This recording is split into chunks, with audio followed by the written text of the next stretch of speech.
Muy buenas tardes. Hace poco me vi la última de Ant-Man y decidí que hoy voy a hablar de decepciones que he tenido con algunas series. A veces pasa que una serie plantea unas bases que te parecen muy interesantes, pero mediante avanza la historia te das cuenta de que los elementos que tanto te gustaron no son tan importantes para el autor, a veces siendo ignorados o incluso reemplazados por conceptos totalmente nuevos. Esto no significa que la serie se volvió mala, simplemente que la visión del autor para la serie no incluye todos los elementos que a ti te gustan. Es algo que pasa. Incluso puede ser que seas parte de una minoría y haya más gente que prefiera las series sin esas ideas. No es una ciencia absoluta. También, al igual que una serie decepcionándote no significa que sea mala, que una serie tome malos giros no significa que sea una decepción, que normalmente sí lo es, pero no en el sentido al que nos referimos. Una serie puede hacer cosas mal y aún así conservar los aspectos que llamaron tu atención en primer lugar.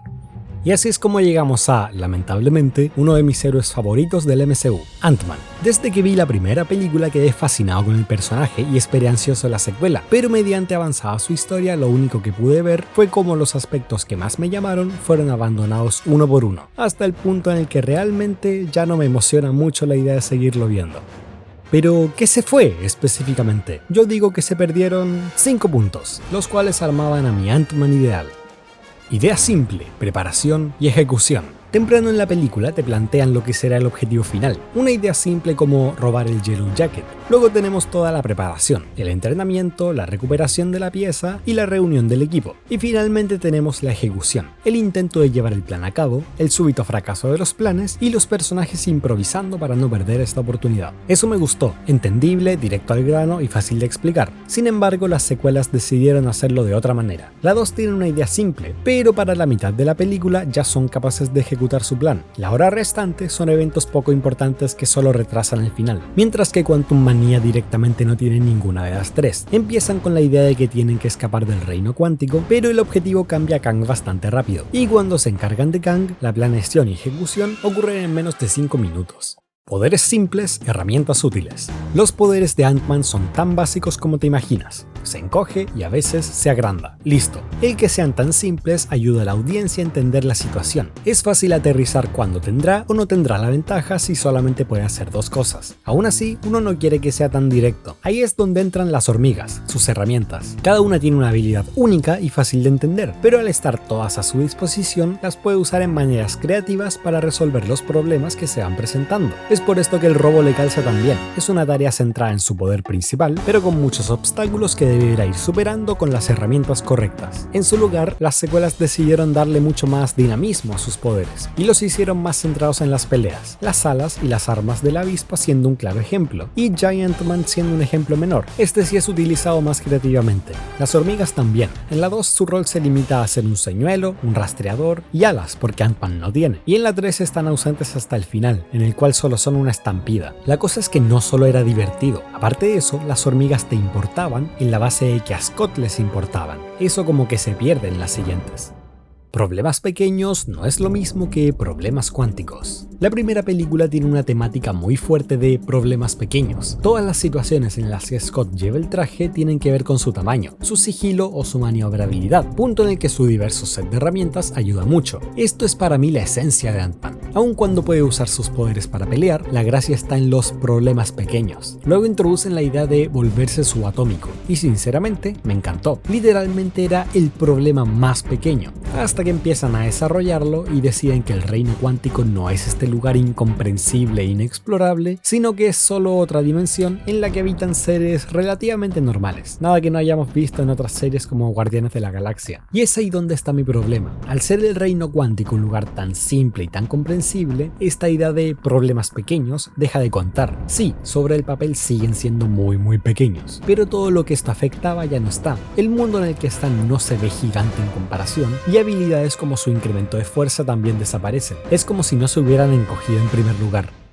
Buen padre, mal padre. Una de las cosas en las que más se esforzó la primera es en mostrar que aún con todo, Scott quiere ser un buen padre y se esfuerza constantemente para mejorar. Su motivación en la 1 es conviértete en el héroe que ella ya cree que eres. ¿Y qué hace la tercera? Plantear qué tan mal héroe es y qué tan decepcionada está su hija de él. Maravilloso. Reitero, no digo que esto sea malo, las regresiones de personajes existen. No solo porque derrotó a Yellow Jacket y salvó a su hija significa que ahora es el padre perfecto, pero sí lo considero una decepción, como ver a Naruto en Boruto. Tiene sentido, pero no es la historia que hubiera preferido.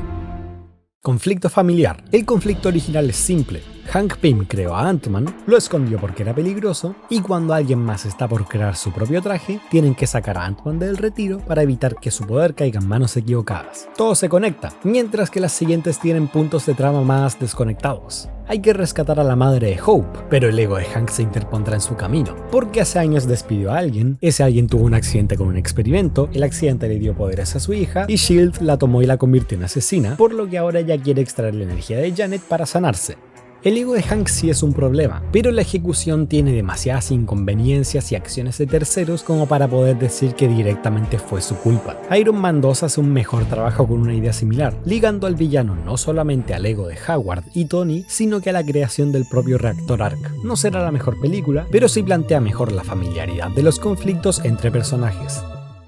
Y la cosa es que todo esto de verdad me patea. La 1 es la única que me gusta, pero tanto me gusta que directamente entra en mi top 3 héroes Marvel. Me mata ver cómo casi ninguna de las ideas que me llamaron se quedaron para las secuelas, en especial para Ant-Man y la avispa. Ya lo tenían, aventuras pequeñas, juntos, así de simple.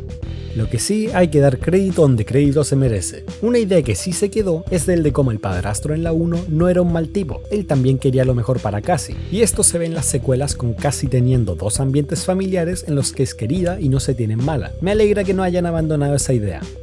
Bueno, esa fue mi decepción con Ant-Man, que me vi desde el inicio hasta lo último que han sacado, pero no es de lo único de lo que quiero hablar. Tanto como me terminé esta serie y supe que dejó de ser lo que me gustó, a veces dejo de ver series cuando dejan de ser lo que me gusta, y si soy sincero, aún así quiero hablar de esas series. Tal es el caso con Doctor Stone. Primeros capítulos, amo la serie, fácil top 10, pero termino la primera temporada y realmente no tengo ganas de ver la siguiente. ¿Qué pasó? De alguna manera no tenía ganas de ver un shonen. Los procesos de construcción, los personajes pasando tiempo juntos, los choques generacionales, todo eso era increíble, pero cada vez que se tocaba el tema de las peleas y los villanos, como que dejaba de importarme mucho. Tsukasa era muy buen personaje, pero cuando empezó todo el tema del imperio de Tsukasa, se me fue parte de esa familiaridad que tenía con los otros personajes, y para el final de la primera temporada me di cuenta de que esto seguiría así, que las peleas y las guerras de clanes seguirían prevaleciendo, porque al final del día esto es un shonen, y no hay nada que pueda hacer al respecto. ¿Qué hubiera preferido que fuera? Esto, básicamente, basarse solo en la tecnología primitiva y arcaica. Sí, que conserve su trama de fondo, la historia del padre de Senku completamente intacta, pero me hubiera gustado que el tiempo que tomaron todos los aspectos del combate hubiera sido usado para mostrar más áreas del proceso de armado de la civilización. Aunque es difícil decir, quién sabe, tal vez Doctor Stone hubiera sido mucho peor si hubiera tomado esa ruta, pero no puedo evitar imaginarme cómo hubiera sido. He ojeado un poco lo que se viene en términos de historia y se ve interesante, tal vez incluso lo lea en algún punto, pero de momento la serie solo me perdió. Por alguna razón me gusta hablar de series que no me gustan, así que es probable que haga un video en este estilo de nuevo. Una serie que sí me terminé y una que boté o que dejé en pausa, porque candidatos no me faltan. Pero ¿ustedes qué piensan? ¿Qué les pareció Ant-Man más allá de la primera? ¿Qué tan al día están con Doctor Stone? ¿Y qué tanto me estoy perdiendo con no terminarlo? Me encantaría saber qué piensan.